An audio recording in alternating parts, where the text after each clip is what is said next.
Mine, written by Tony Francisco.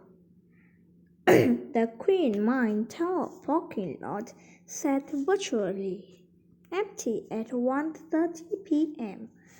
on a hot March day.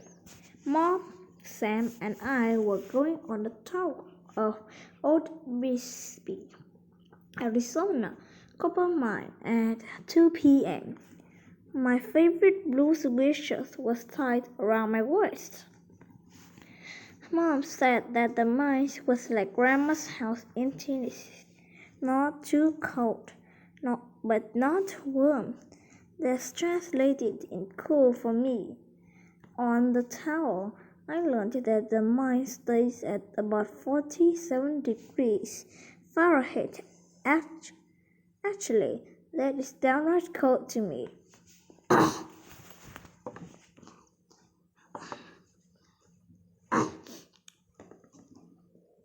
I imagined walking through the front door of the Queen Mine Tower building and see a humongous gaping hole in the rock wall.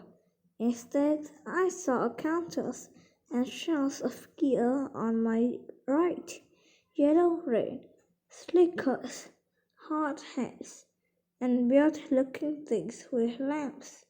There was an old fireplace, spewing heat even though it was hot as chickens outside. The room even smelled like Grandma's house. Mom was more right than she thought. What I didn't realize was that the red slickers were for us. We had to put them on before going into the mine. I hated the whole idea of putting on a heavy vinyl coat that hardly let you breathe. First, I put on my sweatshirt, then the yellow slicker. It was stiff and made cracky sounds, and I shoved my arm through the cramming hole. I immediately felt a weight around my waist as the tall girl placed a battery bag around me. He showed me how to clip a clamp to my red slicker. Then I heard it snap closed. The best part was that I got to wear a hot hat. It almost made the jacket stiff. Feeling of the slicker worth the trip.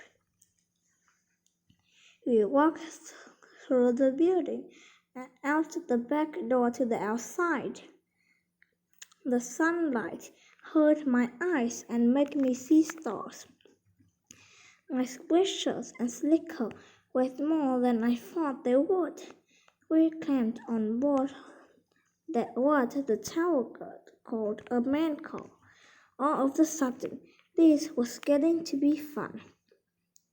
Everyone had to straddle these paddle benches in the center of each car, like we were riding on the back of a long horse.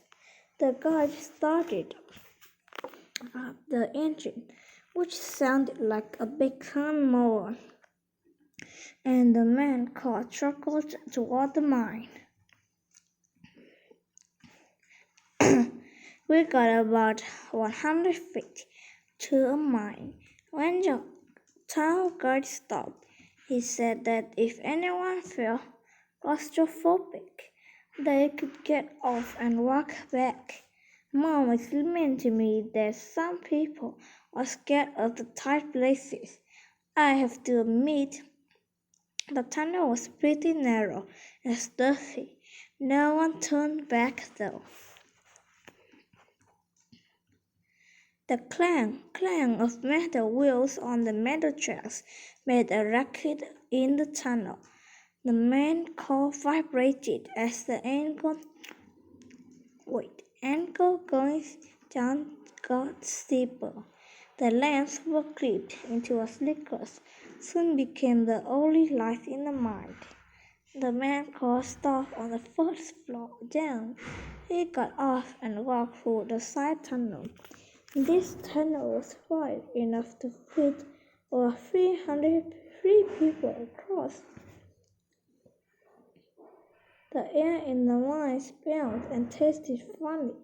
It was like I was breathing bits of the coppers. It made my teeth hurt. The air was damp too. Small patches of mud dotted the dirt floor. I could see why we needed the slickers. As water drops fell from the rock above us. The guide told us stories about his work in the mine.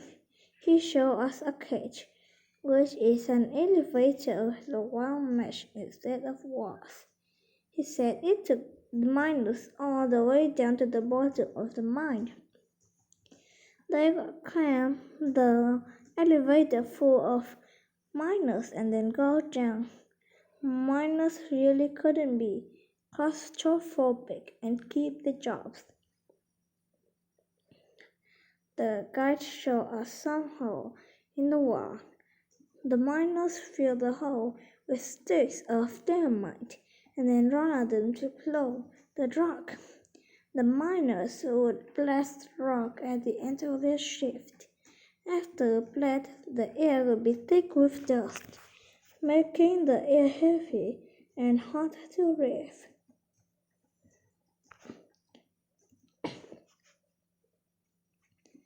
We went to another part of the mine before we headed back to the top. This part was a big room with lots of little cubby holes. The top guard asked us to shine our lights on different parts of the room. I couldn't believe it. Every now and then, a light would glance off something with a dull shine. She said there was magnetite, a beautiful green mineral often found with copper ore. At one point in our tower, the guide has us turn off our lamps.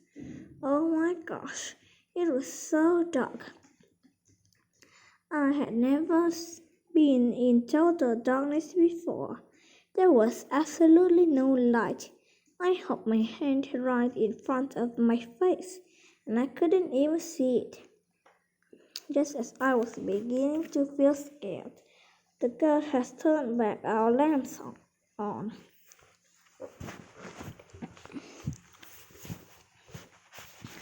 When we got to the back of the top and the tower was done, I was happy to feel the sunshine. I couldn't wait to get out of the slicker, heavy belt and hard hat.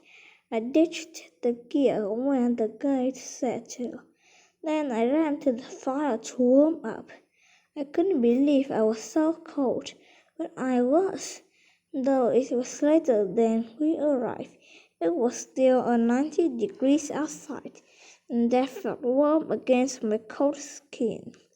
Though I had enjoyed the trip through the mine, I had to admit that being a miner was not the job for me. Good job!